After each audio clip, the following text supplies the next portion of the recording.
Vous avez le problème de jugement. Vous avez tué quelqu'un. Amen. Amen. La prédication est un peu dure. Je sais que c'est dur. Mais c'est bien pour que nous puissions être bénis. Cette prédication. Cette église, c'est l'église du Dieu vivant. Vous qui êtes là, vous êtes des enfants de Dieu.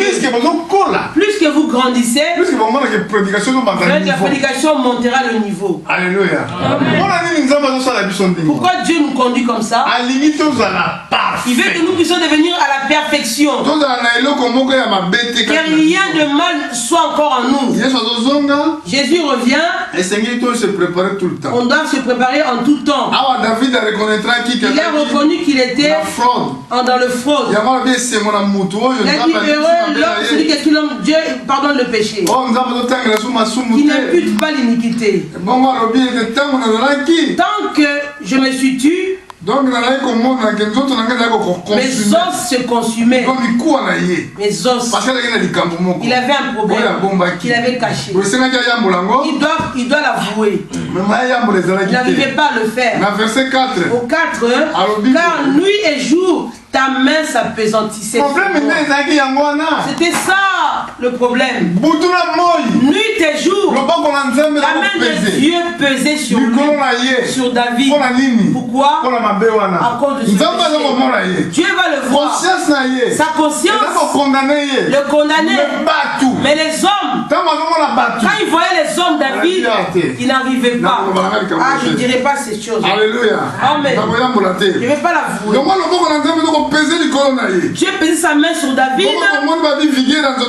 Ma vigueur n'était plus que sécheresse, comme celle de l'été. La vigueur n'était plus là.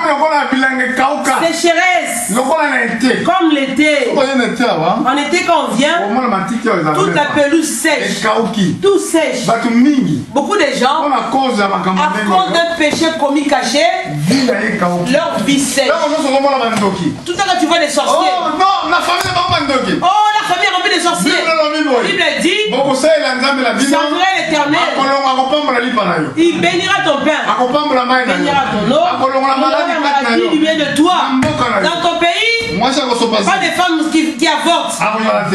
Il ne sera pas là. La femme stérile non plus. Dieu remplira le nombre de vos jours. Même le sida existe. Même l'hépatite C existe. Tu as une maladie grave. La Bible dit, il est celui qui guérit toutes nos maladies. Amen. Alléluia.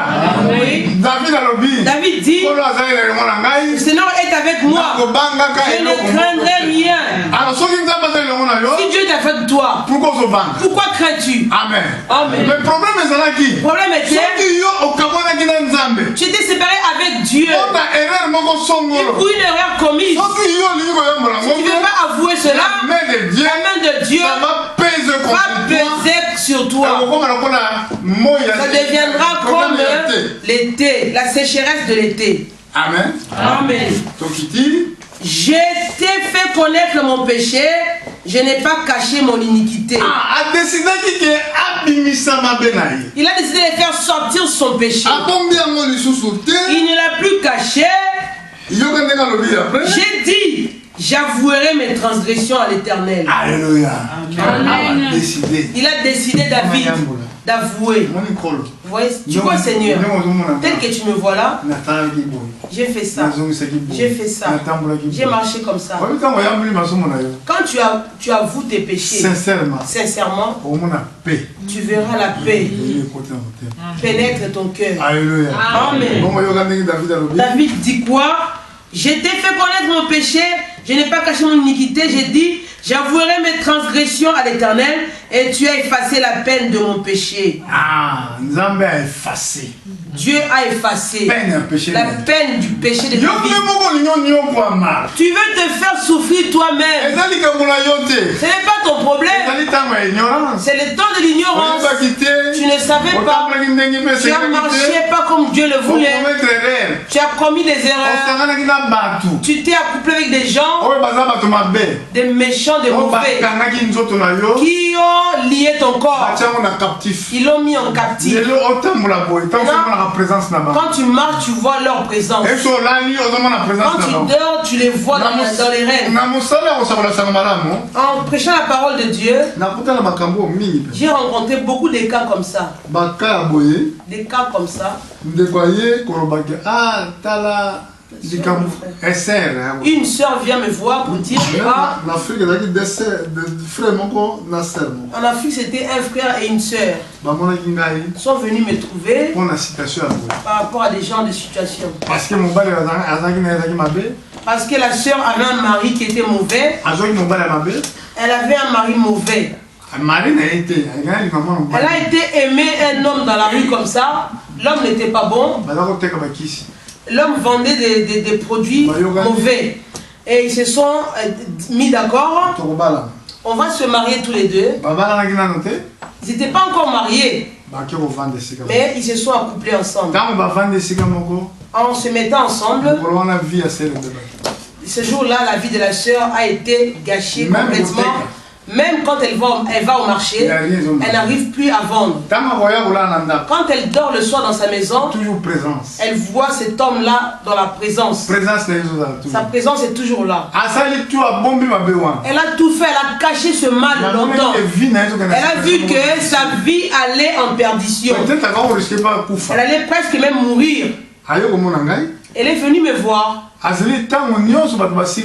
a vu qu'à l'église, il n'y avait plus personne. Elle est venue me trouver.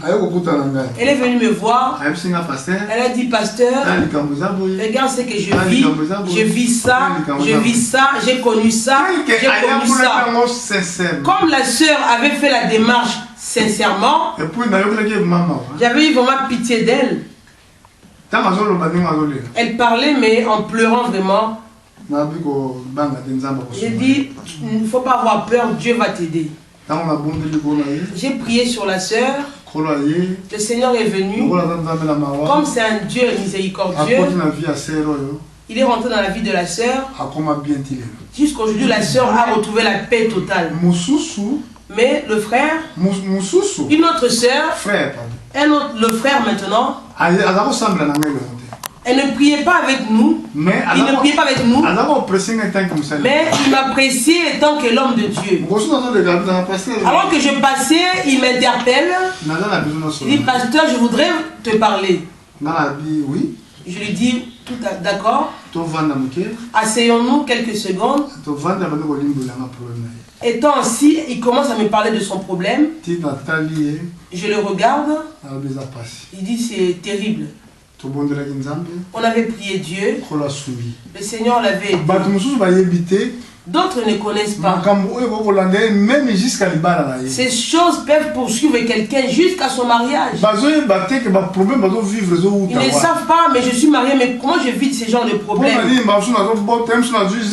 Pourquoi des fois je tombe enceinte, directement l'enfant sort. Ou la grossesse sort.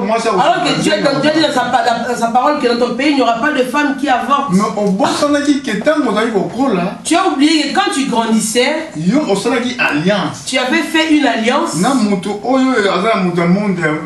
avec une personne qui vit dans les ténèbres. Les versets que je n'ai pas donnés, la prédication n'est pas terminée. Même si ça fait mal, supporte.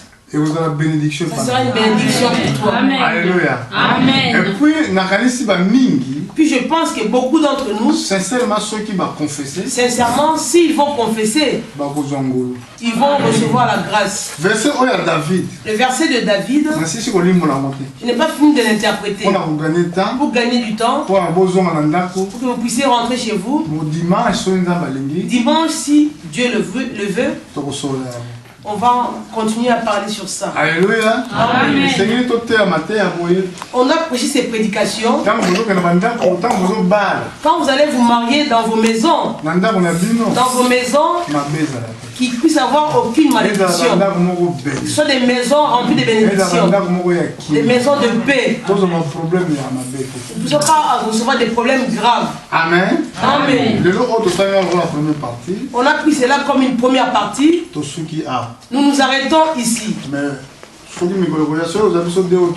Si ça nous prendra encore 2 ou 3 jours restants, vous allez comprendre à la fin pourquoi les guerres. Pourquoi les problèmes dans le foyer? Pourquoi dans les foyers les problèmes? Pourquoi on voit la personne s'habiller d'une bombe, d'une ceinture explosive qui rentre et puis déclenche et tue les autres qui ne sont pas sensibles? Pourquoi ces choses? D'où viennent ces choses? D'où sont-ils commencés? Parce qu'aucune chose est venue dans le monde si ça n'a pas une origine. Celui qui est enfant du diable, même si tu le prêches, il ne croit pas la parole. Il ne fera pas le bien. Parce que faire du bien, Dieu nous donne la possibilité d'agir en bien. Amen.